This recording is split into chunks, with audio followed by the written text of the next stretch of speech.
ازيكم يا جماعة؟ عاملين ايه؟ السلام عليكم ورحمة الله وبركاته.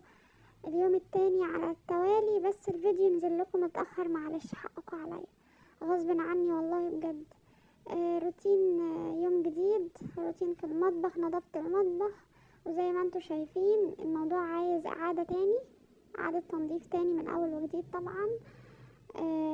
بصوا دي المواعين بتاعت امبارح، ويا دوبك يعني حتى بسجل لكم وانا صوتي تعبان جدا. هنا ابتديت بقى ان انا اصبن الرخامه اللي انا بصفي عليها المواعين، وبرضو كل لما باجي اغسل المواعين بعمل الحيطه اللي حوالين الحنفيه واللي ورا الحنفيه، وبعمل الحنفيه وبعمل الرخامه كلها. ما بكسلش، علشان خاطر بتبقى مهمه جدا نظافتها، لان دي شكل المطبخ عموما يعني. كل اللي حوالين الحوض هو ده شكل المطبخ. الراجل اول ما بيدخل بيبص على الحوض اصلا. المهم خلينا بس نستحضر النية ونقول ان النظافة من الايمان، وان احنا إن كل اللي احنا بنعمله ده في ميزان حسناتنا وثواب لينا، وان احنا بنعمل كده عشان ربنا يكرمنا ويدينا الصحة والعافية ويبارك لنا في صحتنا وعافيتنا.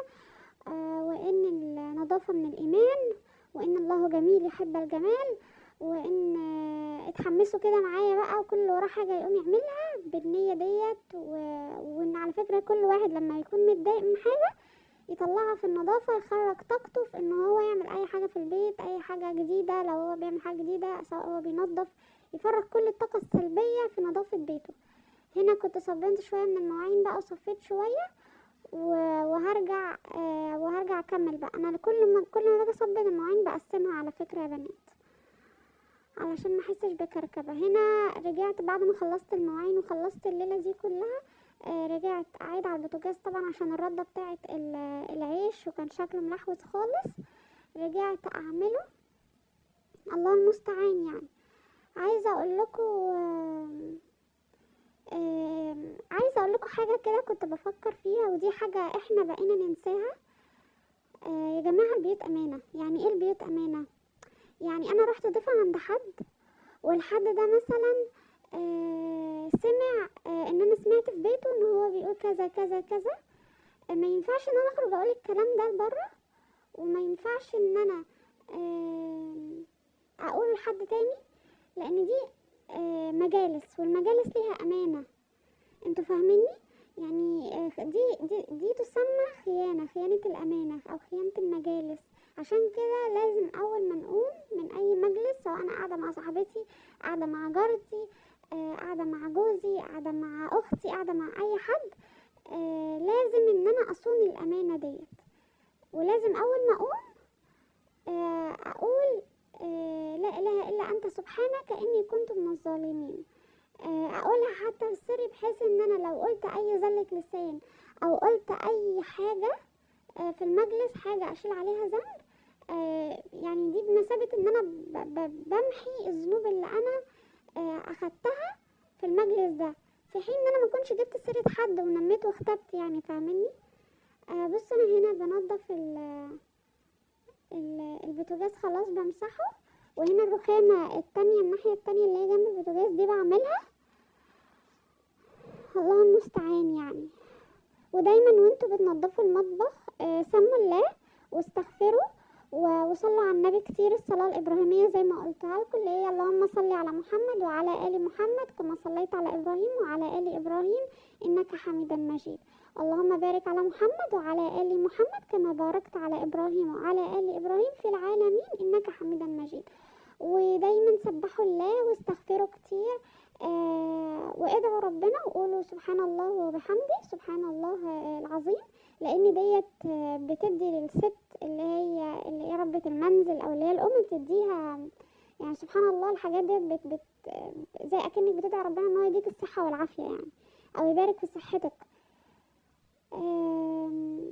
بس بص انا هنا كنت بشطف بقى الحوض وبشطف بشطف الرخامة. بس قولولي ايه رأيكم، ولو حد عنده اقتراحات ان انا اعملها لكم او اصورها لكم قولولي. انا ما بلحقش ان انا اصور الاكل بصراحة، علشان يا اما النور يقطع، يا اما الموبايل يفصل شحن، يا اما اتعطل في حاجة، وهكذا يعني. بص انا هنا بمسح كويس، ولازم بعد ما امسح وكل ده احط برضو الحتة اللي هي الرخامة، علشان خاطر ايه تشرب اي مية ما تنزلهاش على الرخامة. بص انا هنا كنت حطيت خلاص، رجعت اطقم التوزيع مكانها، وصفيت المعالق مكانها لان هي كانت الناحية التانية. بص بقى المطبخ ما شاء الله بعد ما نضفته وخلصته، وبتبقى على فكرة طاقة ايجابية على فكرة، والله العظيم يا بنات. هبتدي بقى ان انا اعمل الغدا، فالله المستعان بجد، عشان الواحد ايه زي شغال في مكنة. بس انا كنت طبعا الموضوع ده مش يعني مش واقفة متواصل، كنت بروح واجي كل شوية. آه هعمل حاجة على السريع كده، مكرونة وبانيه بسرعة بسرعة، علشان خاطر ايه قد ايه انا تعبت جدا النهاردة بصراحة. جبت اصغر حلة لان احنا يعتبر فردين بس، فجبت اصغر حلة حطيت فيها عشان اعمل الصلصة، وهنا المكرونة. على فكرة انا عايزة اقول لكم، انا بعمل الكيس المكرونة اللي هو 400 جرام عليه بالظبط 5 قطيات او 4 قطيات بالظبط في الخلاط، وبحط حتتين بنجر صغننين، بقطع البنجر زي الجزر كده، وبفرزه وبشيله في الفريزر، بحيث ان انا اطلعه اعمله مع القطع. على فكرة ال5 طماطميات دول بيكفوا الكيس كله، بتبقى الصلصة كتيرة من غير ما احط عليه معلقة صلصة ولا حاجة. فبجد منها ان انا بوفر في الطماطم عشان هي غالية، ومنها برضه الطماطم ما تبقاش كتيرة في قلب ال البتاع ديت، ما هقدرش يعني. طبعا ما لحقتش ان انا اصور لكم الصلصة بعد ما اتسبكت، لان الموبايل ساعتها فصل شحن وما معرفتش. بص انا هنا بعمل البانيه، حطيت بضايه الاول وحسيت ان هو محتاج بيضه كمان. طبعا اي توابل عندك حطيها، توم باودر، بصل باودر، بابريكا، ملح، فلفل اسود، 7 بهارات بتوعك، البضايه. طبعا انا هنا مش قرفانه، محدش يقرف يا جماعه، لان انا هنا طبعا ايدي نضيفه ومنضفه والدنيا تمام.